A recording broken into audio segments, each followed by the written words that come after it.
The Charles P. And ladies and gentlemen, last time I left off, I was finishing up these little parts that go on the back here. But if you look at the instructions, they do show them going off to the side. Well, I was like, man, these don't look right or anything. I had to go look up another shipbuilder that built the same kit, and I looked at his, and his were going the other way. So I actually had to get them fixed, actually glued them on, and then I had to pop them back off and get them all fixed right. But I did get them on, got the little, I don't know, hook things hooked on. Now I'm working on the little life wrap, which is supposed to go at an angle, if I read that right, which basically upside down. We'll just do it that way. Got it at a curve. Hopefully I got it right. So we'll try to have to put a little super glue on there, get that shoved up there, and then do a little accelerator and to get the lifeboat attached. But anyway, there's that. Sometimes Dragon's instructions are just not quite clear. I mean, you have to actually see a physical model of it, and then you can figure it out. But anyway, I am on that, and I still got to I'm just chugging along little by little. I did get the mast on, and I gotta say one thing about the mast and building ships in general. And I got the kit part on, got the photo etch. This is a reason why I really can't ship ships to people. I mean, I can build them, that's not a problem, but see how delicate, and I mean, it could be knocked off even if I tried to wrap it. Now there is a way I can build ships and send it. Is I'd have to build everything in sub-assemblies, and then it'd have to be assembled once it got there. No rigging or anything I couldn't do, but see, that would have to be separate. Probably some of the superstructure, the smokestacks, all that would have to be separate. That's one of the deterrents. I can't build a ship model for people because I got to ship it. That's the main concern, but wanted to show that is a good example of why ships really can't be shipped. But anyway, more on the Charles P. Later on this week, because I'm going to start working on it, and I had to. Oh, speaking of instruction, let me get Mr. Light here. D2 and D1, because it's got little photo etch thingies for the. It goes next to on the side of the hole here, which I looked at D. Is that D? Yeah, D1 and D2. Where is D1, D2? There's D1 and there's D2. They don't look nothing like the damn picture. So I had to go look and look and look.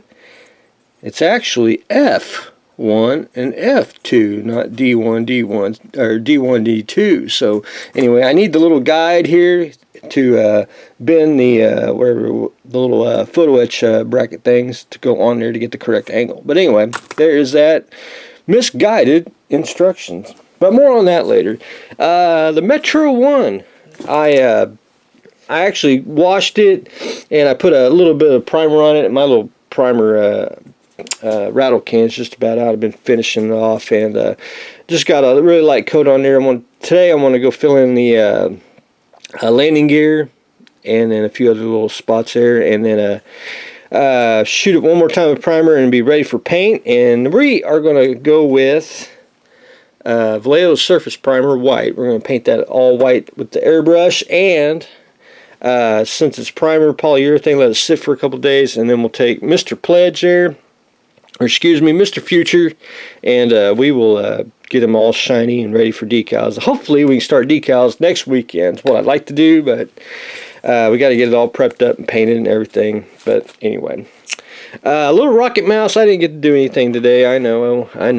No love for the little rocket mouse. Try to fix that this week. But anyway, we're going to start a new project as well. This is painting another RC body. This is an 84 Trans Am, and we are going to paint it red. It's from I don't know, I forgot which movie it's from, but we're going to paint the black car into a red car, and if you notice, it's got gold wheels. We'll have to paint them silver. But first things first, I got to I don't have to take it apart. I just got to get all the stickers off of it, and I may actually leave some stickers on like this, because you're going to paint over it. But I got to get it off the Oh, I got to get it off the windshield, and I got to clean off the you know, residue and all that good stuff, and then mask and primer. Which I'm probably gonna.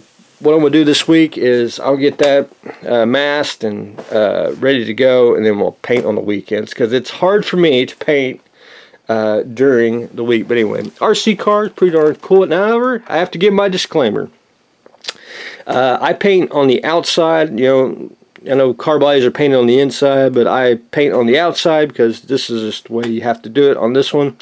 If it gets scratches, you know, I can't help it. You know, if it gets, because it is an RC car, if it runs up, hits the wall, you know.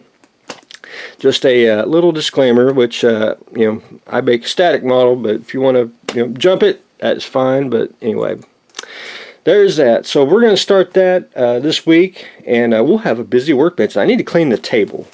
And then hopefully this week I want to show everyone liquid mask. I saw the video on this, and it was I was sold on it, and I actually tried a little bit of it, and I am a big fan of that, more than the big fan of micro mask here.